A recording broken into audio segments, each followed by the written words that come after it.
The USDC has lost its peg. What should you do? Should you cut your losses, sell into Tether, sell into Bitcoin, ETH? What should you do? Well, I'm going to go all that and more in today's video and explain to you guys a couple of different options that you do have, as well as a couple of other stablecoin alternatives and basically lay it all out there so you guys can make your own informed decision. They had exposure to Silicon Valley Bank and had a $3.3 billion hole in their balance sheet right now.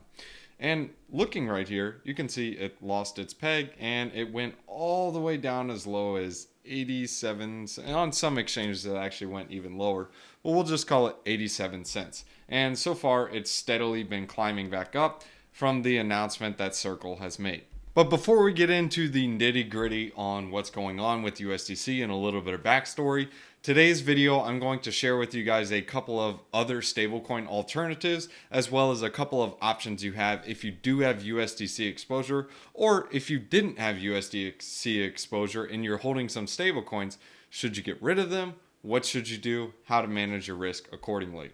So here's the backstory on Circle.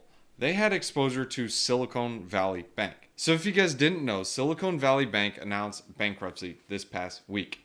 Circle, they had some of their cash with Silicon Valley Bank. So they ended up having to make this announcement. Circle is the company behind USDC. USDC is a centralized stablecoin. In order to get one USDC, you got to give $1 to Circle. And if you want to get $1 back out of Circle, you got to give them $1 or one USDC. So this was the tweet that Circle had made. Following the confirmation that the $3.3 billion of the 40 million in USDC reserves remain at SVB. So basically saying, look, SVB has $3.3 billion. So basically what this equates to is that USDC is technically not fully backed if those assets are not there. So hence why some people are saying the actual value of USDC should be like 94% of $1. And that's also why it traded at such a DPEG, because there was a rush for the exits for people to go ahead and redeem USDC because you could redeem it for $1. Buy it cheap, redeem for $1. And there was a rush for the exits. Circle did end up closing this down late on Friday because, hey, look, we can't process the withdrawals because banks are closed, yada, yada, yada. That's what they were blaming it on. Hence why you saw such volatility in USDC. So what really caused this bounce from 88 cents upwards was mainly the tweets that they made on Twitter. So this is the statement that they came out with that was really kind of a turning point for it. Now, still, we haven't seen what's going to happen because Monday comes along. We'll see if they open up withdrawals. We'll see what happens, obviously. But this was the gravy statement that they made. We will stand behind USDC and cover any shortfall using corporate resources involving external capital if necessary. So that was one of those things like, hey, not necessarily a steady lads, but it was like, hey, look, we will back it. So as always, time will tell. We'll see what happens. In my opinion, Monday is going to be pretty volatile. So that's why I'm making this video, to give you guys a couple of options on what you want to do. And if you guys are following me on Twitter or in the Discord group, been up to date behind some of my thoughts and some alternatives that you can take from USDC if you're holding it. So the very first option that most people chose was to go to Tether. And currently Tether is trading above peg because people are like, hey, look, I'm just going to go to Tether because it stood the test of time. Well, in my opinion, just like you trusted in a bank with USDC and Circle, it's going to be the same situation with Tether. You're also trusting a bank, and it's not as transparent as USDC was. Obviously, you can see what happens when you're transparent. People know what's going on the balance sheet, if there's any issues, especially having funds at a different bank.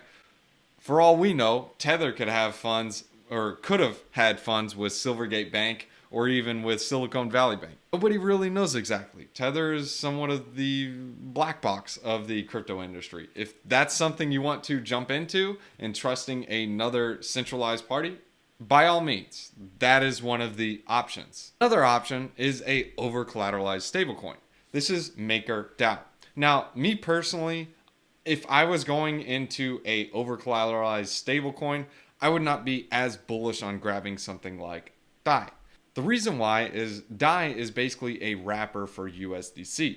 As you can see here, the DAI generated by collateral is 63% USDC. So technically it's a wrapper for DAI.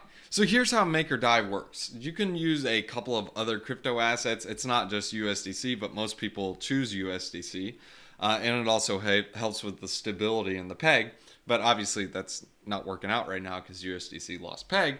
But as you can see here, there are different collateral ratios. So if I was going to borrow against some STETH, my collateral ratio needs to be at 185%, or with wrap Bitcoin 175%, or ETH at 170%. So basically what this means is my collateral that I put up has to be greater than the actual amount I'm borrowing. So in this case, it's 170% to what I'm borrowing. So an example of this is if I put up $1,700, the most I can borrow is about $1,000.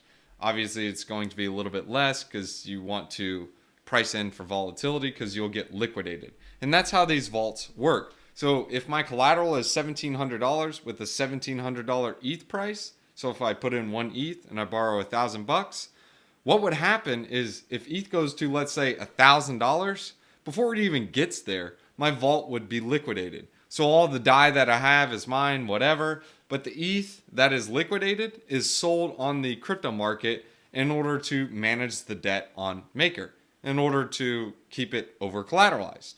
And that's basically what it's for. And there are a couple of other projects that offer this CDP model as well. The second one is MIM, Magic Internet Money.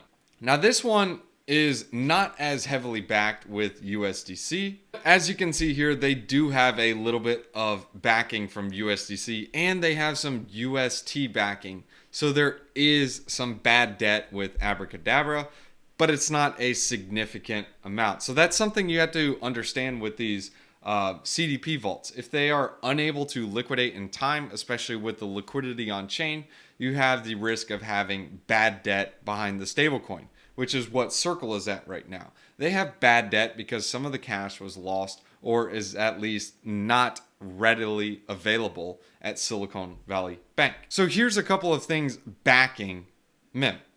One of them, for example, $20 million worth is the Try Crypto pool. If we go and look and see what's backing, or at least what formulates the Try Crypto pool, as you can see here, 55% of it is USDC, 41% is DAI. So theoretically, you have 55% USDC, and I would say about 30% of wrapped USDC in the form of DAI. Because if you remember on MakerDAI, 63% of this is in USDC. So MIM is another alternative, but the total market cap of the MIMs, or actually the total in circulation, is about 200 million. So based on this, you can see, I would say maybe 10-15%. So based on this, it seems like there may be some exposure to USDC, but not necessarily. Why is that?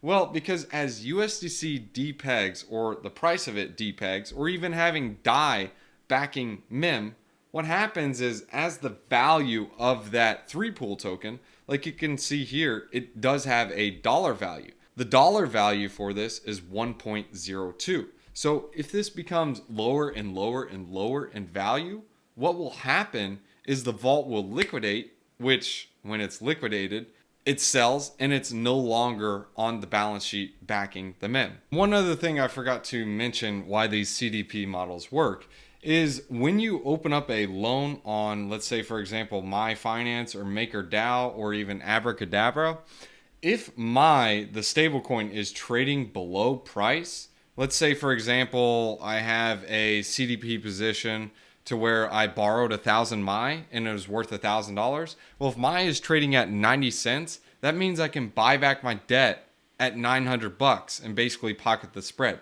So that helps to hold the peg for arbitrageurs looking to pay off their debt at a discount if they are, and if not, I mean, it's whatever. Eventually someone's going to be like, bro, I got a loan, I want to repay my loan, pocket the spread, and just call it a day. So that's one of those things you can factor in. And this is what it looks like. This is just a loan that I had on some Aave token, and you can see here if I wanted to repay this, all I would need to do is repay in the MAI stablecoin. So this is a little overview of my collateral and liquidation price. I have $522 worth of collateral and my debt is 170 MI. So if MI is at $1, my debt is 170 bucks. But if let's say it's 50 cents, my debt is technically only 90 cents because I can buy MI cheap off the market and then I come here and repay my loan. So for me, at least, the main concern with MIM is having some illiquid tokens or tokens with low liquidity, as well as the bad debt from UST. But if you're wanting to take the CDP model, one of my favorite options is MI. Now, MI doesn't have a high market cap compared to something like Abracadabra or even MakerDAO. MakerDAO has like 10 billion, or no, it's actually like 7 billion DAI tokens. Whereas MI doesn't even have 100 million stablecoins in circulation. But what's different about MI is that it doesn't have any USDC backing directly. So it has zero whatsoever. It does have some DAI, and you can see here it has about 10% of it in DAI.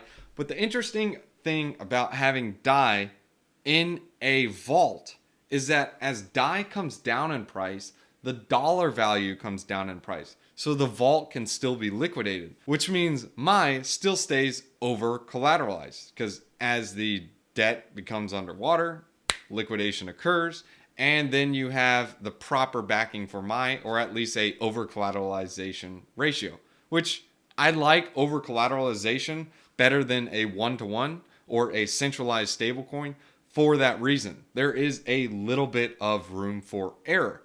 Whereas with USDC and Tether, it's one-to-one. If there's ever any bad debt situation, it's roasted, or at least there's bad debt in the system. Now, that's not saying over-collateralized tokens don't have any risk. In fact, they do have risk. And so the very first risk that you have is the slippage risk. So if there's not enough liquidity on chain to liquidate that asset or liquidate it at that certain price that it's trading at, then you're going to have an issue. An example is, let's say a token is trading at $1, but the slippage on it is going to be 10% after, let's say, $1 million trade. Well, if there's a vault worth $1 million and there's 10% slippage, the most you can get out of that is $900,000. There's a 10% slip in that. So with the over collateralization model, it does allow that to factor in. But as you get closer and closer to that one-to-one, you take on more risk and having some of these tokens that have low liquidity, which, as we saw with Abracadabra MIM, they had that issue with UST as there was a massive depegging event. It wasn't quick enough to liquidate, and especially with the liquidity on chain. And you're probably thinking, why don't more people go to the over collateralization model? Well, because it's a slower mover. Like, who wants to put up $2,000 worth of capital in order to borrow $1,000 worth? It's just not capital efficient. And then you have another model. This one isn't technically a CDP model, but this one is a fractionalized stablecoin. This is Frax. They are looking to go to a 100% collateralization ratio after a governance proposal. I do like Frax as a protocol itself, especially with FPIS and FPI, as well as FXS. I look at them as a DeFi powerhouse, or at least a DeFi mafia. And they're an all-in-one suite for DeFi. But here's the problem with Frax.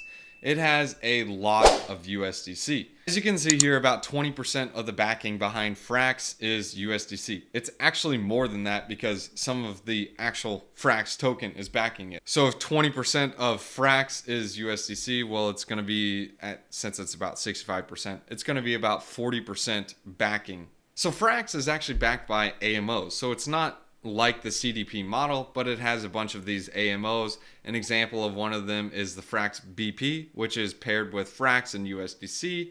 Then you have Frax FPI, Frax FRX ETH. So there's different assets backing this. But the risk you take on with something like this is having exposure to the USDC, especially, let's say, for example, it goes to zero. So in my opinion, this is another option that you can look at, but you still do have that risk. And then, of course, there is another centralized one I kind of didn't really go over, but this is GUSD. This is currently redeemable for $1 on Gemini, but you do have to deal with that centralization risk. And then once you deposit over there, what are you going to do? You're going to withdraw to your bank and wait like 7 days? What if that bank closes? I mean, I'm just talking out loud and giving you guys a couple of options. And then you also have to factor in, who does Gemini bank with, or what is GUSD using? Well, if you look into their transparency statements, they actually have a similar issue, in my opinion. The US dollar portion of these GUSD reserves, which may be held at Silvergate Bank, they're bankrupt, State Street Bank, and Trust Company, and Signature Bank. So again, you're taking on that centralized risk. Make sure you guys understand what you're getting into and manage your risk accordingly. So let's summarize where we're at so far. First, we have USDC. Obviously, it got a little depegged, It's actually repegging throughout this video. The next one is GUSD. This is also centralized, but you have to factor in who are they banking with. The next is USDT. This one's also centralized, same junk, different day. Then you have MAI. MAI is a CDP token.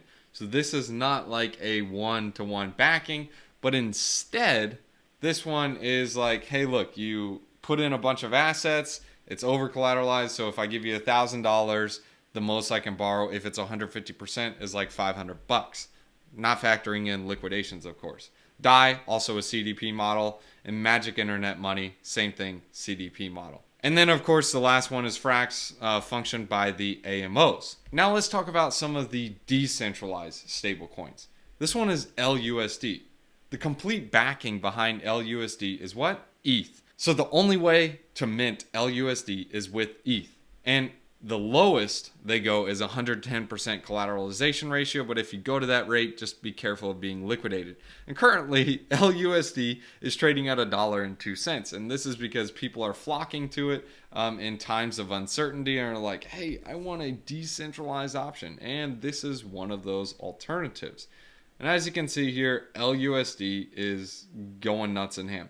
Actually, not really nuts and ham, but in the past it was trading at like $1.04, $1.05. This thing has a lot of demand, but the problem with doing something like ETH is that you take on the risk of volatility. Since the backing is fully on ETH, if there's a cascading event on ETH, then you have that chance of liquidation, to where the troves that are actually on liquidity, which you have these risky troves right here, if these collateral ratios get too low, they don't get to be liquidated, or if the gas fees are way too high and they can't get there in time to liquidate it, well, then you take on that risk of what?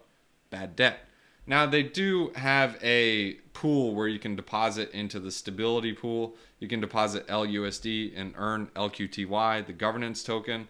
So this is kind of one of those things that it basically is like, oh, look, we're dipping this. This thing needs to be liquidated. If someone's not out there hunting to liquidate it, this will automatically liquidate it, the stability pool. So you do kind of have a little bit of a backstop with the stability pool. But obviously, if it gets strained, then it's kind of roasted. And then the last one is going to be SUSD and the Synthetics stablecoin. Now, of course, these are not the only stablecoins, but the SUSD stablecoin is a way over collateralized stablecoin by like 400% over collateralization ratio. In fact, I'll show it to you where if you wanted to mint, it's like 400%. And that's with the SNX token. So you literally say, hey, I want to stake SNX. So let's say, for example, if I wanted to do 1,000, I could only borrow, 1,000 at the time of recording at 238. That's about, or a little over $2,300. I'm only going to be able to borrow $475 against that. It's that over collateralized with SNX at least. You can use ETH as well as DAI to borrow against it. And as you can see here, this is a screenshot from their Discord. They got 445 million worth of SNX token backing it, 40 million in DAI, and 30,000 ETH backing all the cents, which the cents run off the debt pool of SUSD. Probably thinking, wait, it's got 40 million in DAI. Isn't that a wrapper for USDC? Well, you run into the same thing with the over collateralized model. If DAI becomes less than $1 or the vault becomes liquidatable, it will be liquidated, and what that means is that SUSD will still hold its collateral ratio, or at least still be over collateralized. So something to keep in mind, the main risk, in my opinion, to SNX is a cascading price in the SNX token. Even though it's 400% over collateralized, if there's a situation where it literally goes to zero in like 2 seconds, which is not likely, but there is a chance that that happens, then SUSD gets wrecked. So that's something you got to deal with these over collateralized models like LUSD or SNX. But you don't have the risk of what? Well, centralization. So in summary, you either put your trust in the banks, which we saw how that works, or you put your trust in the code, which we also saw how that works. There's some situations where there is bad debt, or at least sometimes the code hard pegs a certain token as the collateral at $1, which is the no-no. You just have to figure out how you want to expose yourself and understand that selling crypto into a stablecoin is not diversifying. So if you have some Bitcoin, some ETH, and you sell it into a stablecoin, you still have crypto exposure. Having a stablecoin gives you all the exposure to the downside and exposure to zero upside. Why? Well, because it typically stays at $1. And if it goes to $1.01, it's going to be arbed back down.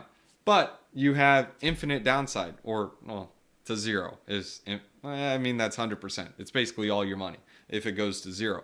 And you can diversify amongst a couple of different stablecoins, or you can choose not to touch them. You can simply just hold Bitcoin, ETH, or some other crypto assets. And of course, always having some real world assets in case a situation like this happens. So for me personally, if I was in USDC, I would look at something like DAI or MAI, because mainly they're trading around the same price and you don't have to take the same haircut. Now, just make sure you understand the risk you're taking on with a CDP model. But during recording this video, it looks like they are trading closer to parity now with at least $1. But it's something to keep in mind. Do you want to keep holding in USDC? Do you want to hold in USDT or some of the other decentralized stables? So this tweet right here kind of summarizes it.